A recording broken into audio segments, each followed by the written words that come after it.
Most people hand their morning to someone else before they even open their eyes. The alarm goes off. The hand reaches for the phone. And within 60 seconds, you are already inside someone else's agenda, someone else's emergency, someone else's outrage, someone else's highlight reel of a life that isn't yours. The day has not even truly started, and you have already lost the thread of it. Here is what the Stoics understood that we have largely forgotten. The morning is not just the first hours of the day. It is the foundation of the day. What you build in those first hours determines the structural integrity of everything that follows. Build on noise and reaction, and the whole day sways in the wind. Build on intention and clarity, and something remarkable happens. The chaos of the world no longer feels like it's happening to you. It begins to feel like something you are moving through. Marcus Aurelius woke up every morning as the most powerful man in the Roman Empire. He had an empire to run, wars to manage, a senate full of people who wanted something from him before breakfast. And yet, the first thing he did each morning was write. Not orders. Not strategy. He wrote to himself, working out his own thinking, reminding himself of his values, preparing his mind for the day ahead. He did not inherit that discipline from his title. He built it. What follows is not a list of productivity hacks. These are 10 practices drawn from Stoic philosophy and grounded in how real human psychology actually works, with the chaos of modern life taken fully into account. 1. Find your Ikigai, your reason for getting up. There is a Japanese concept called Ikigai, loosely translated as the reason you get up in the morning. It sits at the intersection of 4 things: what you love, what you are good at, what the world needs, and what you can be compensated for. When those 4 overlap, you have found something rare. The Stoics arrived at something similar through a different route. Epictetus taught that every person has a role, not in the theatrical sense, but in the cosmic sense. Something you are here to contribute. Something that belongs specifically to you. Marcus Aurelius called it your logos, your governing purpose, the thing that, when you are aligned with it, makes you feel most like yourself. Here is the modern problem. Most people have never been asked to locate this thing seriously. They fell into a career. They adopted someone else's definition of success. They filled their mornings with tasks without ever asking what those tasks are actually for. Think about the difference between 2 mornings. In the first, you wake up and immediately begin reacting to emails, to obligations, to the quiet dread of a day that feels like a repeat of every day before it. The alarm is not a call to rise. It is an interruption to sleep. You would prefer more of both. In the second, you wake up because something is pulling you. Not because the to-do list is demanding, but because there is something you are genuinely building, something that matters to you, something you want to spend a portion of this day moving toward. The second person does not love every moment of their morning, but they are oriented. And orientation changes everything. You do not need to have this figured out completely before you start, but you do need to start asking, what would make this day feel like it mattered? What are you building across the weeks and months that makes today's effort meaningful? What could be so compelling that it earns your first and best energy? Write down what comes up. Even rough, imperfect answers are more useful than no answer at all. 2. Prepare your morning the night before. Most people treat their evening like a dumping ground for whatever energy is left after the day consumes them. Netflix until the eyes close. Phone until the brain finally gives up. Sleep as collapse rather than sleep as preparation. Then they wake up tired, disoriented, and spend the first 30 minutes of their morning just trying to figure out where they are, and what they are supposed to be doing. The Stoics were deliberate about transitions. Seneca wrote extensively about the importance of the evening hours. He considered them among the most valuable of the day precisely because they were less obligated, less interrupted, and more available for reflection and preparation. Here is something practical that sounds almost too simple to matter. The quality of your morning is largely decided the night before. Not by some mystical mechanism, but by basic human psychology. When you end your day in a state of mental clarity, even brief clarity, your brain continues processing during sleep. You wake up with more access to your own thinking. Contrast this with ending the day in a state of stimulation and fragmentation, scrolling through emotionally activating content until your eyes close, and you wake up into that same fragmented state. The evening practice does not need to be elaborate. 3 things are enough. Write down your top 3 priorities for tomorrow. Not 20 things. 3. When you wake up, you will know immediately what deserves your first attention. This removes a decision from the most cognitively valuable time of your day. Limit screens for 30 to 60 minutes before sleep. This is not about being anti-technology. It is about understanding that the blue light and the emotional activation of screens suppresses melatonin and keeps your nervous system in a state that is incompatible with restorative sleep. You are not punishing yourself. You are protecting tomorrow's version of yourself. Spend 2 minutes on what went well today. Not in a forced, performative way. Just honest acknowledgement. The brain is wired to consolidate memory during sleep, and what you focus on in the moments before sleep tends to get reinforced. End on something real and good.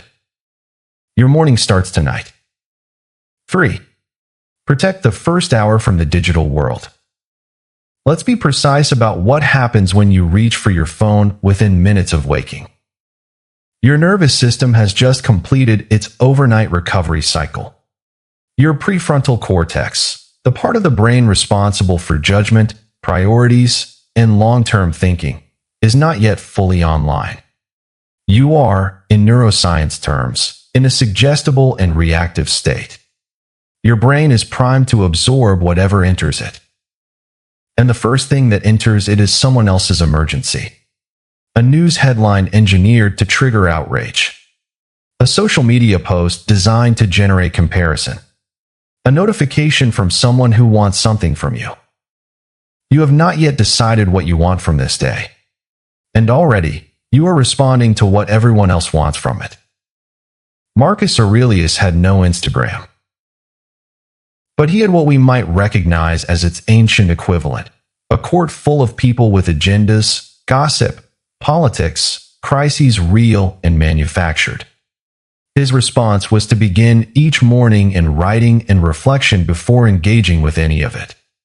He wrote in Meditations, begin each morning with the reminder that you will encounter difficult people. Meet them with intention, not reaction. The practice of protecting your first hour is not about becoming a monk. It is about understanding that how you start determines what follows. The first mental state you inhabit in the morning is remarkably sticky. If you start reactive, you tend to stay reactive. If you start calm and focused, you carry that quality into the work, the conversations, the decisions that come later. Try this. Before you look at your phone tomorrow morning, do one other thing first. Make your coffee. Drink a glass of water. Sit by the window for 5 minutes. Write a single sentence about what you intend to do today. Anything. Just make the phone second, not first. That single change, made consistently, will shift the entire quality of your mornings within 2 weeks. 4. Wake at a consistent time. This one is unglamorous. There is no deep philosophy required to explain it.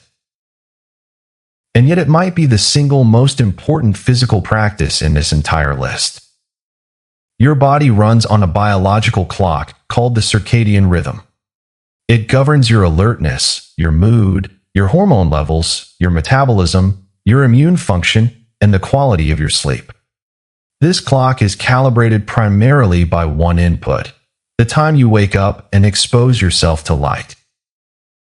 When you wake at inconsistent times, sleeping in on weekends, waking early on weekdays, varying by 2 or 3 hours depending on the day, you are essentially putting your body through the equivalent of crossing time zones every week. The research on this is not subtle. Irregular sleep timing is associated with worse cognitive performance, lower mood, higher rates of anxiety, and reduced capacity for self-regulation. The Stoics framed this in terms of self-mastery. For Marcus Aurelius, the act of leaving a warm bed when the alarm sounded was a daily confrontation with the part of himself that preferred comfort over purpose. He actually wrote about this internal argument, the voice that says 5 more minutes, the voice that says you were made for this. He considered winning that small daily argument to be the first act of virtue in a long day. But here is what the modern understanding adds. The discipline of consistent waking is not primarily about willpower. It is about system design. You will not out-willpower your biology at 6 a.m. when you are exhausted. What you can do is design conditions that make it easier: a consistent bedtime, a room slightly cooler than feels comfortable, an alarm placed across the room, morning light entering early. Remove the friction from the right choice. Increase the friction from the wrong one. The specific time matters far less than the consistency. Whether it is 5:30 or 7 o'clock, commit to it. Your entire biological system will begin to support you rather than fight you, usually within 10 to 14 days. 5. Practice self-compassion when you fall short. Here is the moment most motivational content skips past, and it is exactly the moment that determines whether any of these practices survive contact with real life. You will miss days. You will have weeks where the morning routine collapses entirely because you were sick or overwhelmed or grieving or simply depleted in ways that discipline cannot override. You will have mornings where you looked at your phone first, stayed in bed too long, skipped the journal, skipped the stillness, and moved through the day in the reactive fog you were trying to avoid. And in that moment, the inner voice will arrive. The one that says, you can't even do something as simple as wake up on time. What's wrong with you? You always do this. That voice is not motivating you. That voice is guaranteeing you quit. Marcus Aurelius wrote to himself with remarkable tenderness in Meditations. For a man who carried the weight of an empire, he was extraordinarily gentle with his own failures, not because he didn't care about excellence, but because he understood that harsh self-judgment is not a path to better behavior. It is a path to avoidance. Modern psychology has confirmed what the Stoics intuited: self-compassion, meeting your own failures with the same understanding you would offer a good friend, is actually more effective than self-criticism at promoting behavioral change. Self-critical people are more likely to quit. Self-compassionate people are more likely to try again. The practice is simple. When you fall short, notice it without drama. Ask what got in the way, honestly, without excuse. Make one small adjustment. And return to the practice tomorrow with the understanding that falling short is not failure. Falling short and staying down is. Every morning is a new experiment. That is not a consolation. It is the design. 6. Practice discipline in the small things. There is a principle in psychology called behavioral activation, the idea that small, concrete actions build the emotional and cognitive states necessary for larger ones. In other words, you do not wait until you feel motivated to do the hard thing. You do the small thing, and motivation follows. The Stoics understood this empirically, without the neuroscience. They called it ascesis, deliberate practice of small disciplines as training for larger ones. Here are two examples, so ordinary they almost feel embarrassing to mention. Put your phone across the room before bed. This is a physical commitment that costs you nothing except a few seconds of inconvenience. But it removes the automatic reach in the morning. The small friction becomes a small pause. The small pause becomes a choice. Make your bed when you wake up. Admiral William McRaven made this famous in a graduation speech. If you make your bed every morning, you accomplish the first task of the day. You prove to yourself, before your mind has had a chance to argue, that you are someone who follows through. That proof compounds. These are not transformative acts on their own, but they are training. They are building the neural pathway that says, I set an intention and I follow it. I make a small commitment and I keep it. Every time you do not practice discipline in the small things, you are also practicing something. The habit of making exceptions, the habit of negotiating with yourself, the habit of treating your own commitments as suggestions rather than commitments. The Stoics were not asking for perfection. They were asking for practice. And practice, by definition, means doing the thing when it doesn't feel necessary. Especially then. 7. Find an accountability partner. Here is the uncomfortable truth about solo self-improvement. Most of it fails. Not because people lack intention. Because intention alone, held in private, has no external structure to push back against. You can promise yourself you will wake up at 6 a.m. every day, and when the alarm sounds on Thursday morning and you are tired and it is cold, the only thing holding you to that promise is yourself. And you already know all your own excuses. The Stoics were community-oriented in ways that their reputation for solitary stoicism obscures. Epictetus taught students in a school.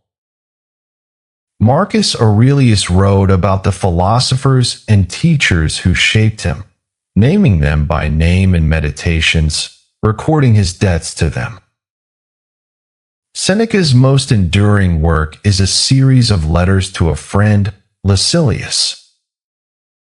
They did not pursue virtue alone. They pursued it in relationship. An accountability partner does not need to share every practice you are building. They need to share the commitment to building. Someone who will check in not as a warden, but as a fellow traveler. The research on this is consistent. People who share specific goals with another person and give regular progress updates are significantly more likely to follow through than people who keep their intentions private.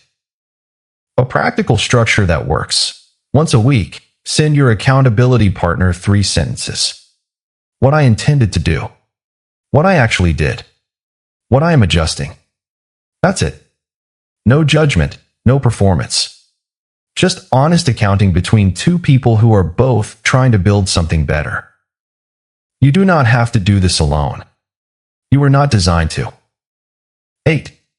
Remember death, Memento Mori. This is the practice that most people find confronting. The one that sounds morbid in a culture that treats mortality as something to be optimized away rather than honestly faced. But the Stoics were insistent on this one. Memento Mori, remember you will die, not as a counsel of despair, but as the sharpest possible antidote to the comfortable numbering of days. Here is what remembering death actually does when practiced honestly. It makes the trivial trivial. The email argument. The minor slight. The decision about what to watch tonight. The comparison with someone else's career trajectory. The anxiety about something that may not happen for years. When you hold the awareness that your time here is limited and unreturnable, these things do not become meaningless. They simply find their proper proportion. And the things that actually matter, the conversation you have been postponing with someone you love, the work you keep deferring until conditions are more perfect, the life you keep planning to start once the current situation resolves. Those things feel suddenly urgent in the best way. Not anxiety urgent. Priority urgent. The difference between something that can wait and something that cannot. A simple morning practice. Spend 60 seconds asking yourself, if this were the last week of my life, would I spend today the way I am planning to spend it? You are not supposed to answer yes every day. Life contains obligation and compromise. But the question recalibrates. It moves you from the automated drift of one day into the next and returns you to something more intentional. The ancient Stoic generals who put a slave behind them in the triumph chariot, whispering, "Remember you are mortal," into the ear of the man being celebrated, were not trying to diminish the victory. They were trying to protect what the victory was for. Your life is the victory. Do not let the urgency of the trivial obscure what it is actually for. 9. Practice negative visualization. This practice is the psychological twin of remembering death, but applied more specifically to the things you currently have and take for granted. The instruction is this: in the quiet of your morning, spend a few minutes deliberately imagining your life without something you value deeply. Not as a catastrophe to dread, but as a contemplation to awaken appreciation. Imagine the morning without your health. Imagine it without the person you love beside you. Without the work that gives you meaning. Without the financial stability that lets you plan. Without the basic functioning of your body. Without the city, the freedom, the ordinary infrastructure of a day that mostly works. The Stoics discovered what positive psychology has since confirmed. Human beings adapt remarkably quickly to good things. The salary increase stops feeling remarkable after 3 months. The new apartment stops feeling exciting. The relationship that once seemed like a gift becomes background scenery. This is called hedonic adaptation, and it is one of the most reliably studied findings in all of psychology. Negative visualization is the deliberate interruption of that adaptation. It is a way of returning to the good things you already have with new eyes. It is also preparation. When you have contemplated losing something, and then return to the reality that you still have it, you carry a certain groundedness. You are less fragile, not more anxious. Because you have already sat with the possibility and discovered that you could face it. A concrete morning practice. Choose one thing you are grateful for. Then spend 60 seconds imagining a specific day without it. Then come back to the present moment with that thing still in your life. Notice what that return feels like. That feeling is what the Stoics were after. Not grief. Presence. 10. End each day with gratitude. The last practice belongs to the evening that begins the next morning, which is why it closes this list rather than opens it. Keeping a gratitude journal is one of the most thoroughly researched practices in positive psychology. The findings are consistent across dozens of studies. People who regularly write down 3 to 5 specific things they are grateful for show measurable improvements in mood, sleep quality, life satisfaction, and resilience over time. But here is the distinction that most gratitude advice misses, and that the Stoics would have insisted upon. Generic gratitude is decorative. Specific gratitude is transformative. I am grateful for my health is a thought that slides off the mind. I am grateful that I walked to the coffee shop this morning and my legs carried me without effort, and I noticed the light through the trees, and I felt briefly, completely present. That thought lands.